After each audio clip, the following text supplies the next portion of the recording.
চৈত্র মাসের প্রথম দিকে আগরতলার ঐতিহ্যবাহী দুর্গাবাড়ি মন্দির প্রাঙ্গণে চিরাচরিত রীতি মেনে বুধবার থেকে শুরু হলো বাসন্তী পূজার সপ্তমী পূজা।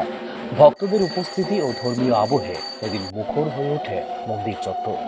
বাসন্তী পূজা এবং দুর্গা পূজা উভয় দেবী দুর্গার আরাধনা হলেও সময় দিক থেকে রয়েছে ভিন্নতা। শরৎকালে দুর্গাপূজা যেখানে অকাল বোধনের মাধ্যমে পালিত হয়, সেখানে বাসন্তী পূজা শাস্ত্রসম্মত বসন্তকালীন পুজো হিসেবে অনুষ্ঠিত হয় চৈত্র মাসে। ত্রিপুরার অন্যতম প্রাচীন ও আকর্ষণীয় ধর্মীয় আয়োজন হিসেবে সুপরিচিত প্রায় ১৫০ বছরের ঐতিহ্য বহনকারী দুর্গাবাড়ির এই পুজো ১৯৪৯ সালে ত্রিপুরার ভারত ভক্তির পর রাজন্য ত্রিপুরা ও তৎকালীন ভারত সরকারের মধ্যে স্বাক্ষরিত মার্জার চুক্তির ভিত্তিতে মন্দিরের পূজার্চনার দায়িত্ব বর্তায় সরকারের ওপর। সেই ধারাবাহিকতায় আজও রাজ্য নিত্য পূজা থেকে শুরু করে দুর্গাপূজার যাবতীয় ব্যয়ভার বহন করে আসছে সরকারই। আজকে বাসন্তী দুর্গা দেবীর সপ্তমী বিহিত পুজো হচ্ছে। এখন 12টায় অন্নভোগ হবে, বিকেলবেলা মার আরতি হবে, কালকে সকাল 8টায় অষ্টমী বিহিত পুজো শুরু হবে। চিরাচরিত প্রথা অনুযায়ী এভাবে চলে আসছে এখানে। দুর্গাবাড়ির পুজোয় রয়েছে নিজস্ব বৈশিষ্ট্য ও জনশ্রুতি। ত্রিপুরার প্রাচীন ইতিহাস অনুযায়ী একসময় দেবীর দশভুজা রূপ দর্শন করে ভীত হয়ে অচেতন হয়ে পড়েন ত্রিপুরার মহারাজ কৃষ্ণকিশোর মানিক্যের রানী সুলক্ষণা দেবী।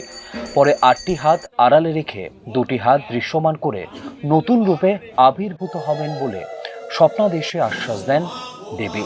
সেই থেকেই দুর্গাবাড়িতে দেবী বিশেষ এই রূপে পূজিত হয়ে আসছেন বলে উল্লেখ রয়েছে ত্রিপুরার প্রাচীন ইতিহাস রাজমালাতে।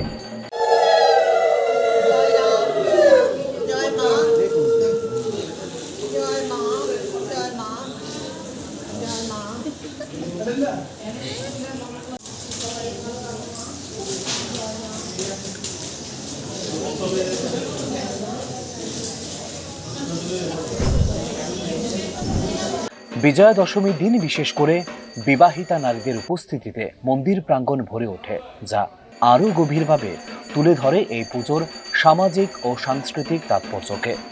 ধর্ম, লিঙ্গ, শ্রেণী নির্বিশেষে মানুষের অংশগ্রহণ আরও দৃঢ় করে রাজ্যের সামাজিক বন্ধনকে।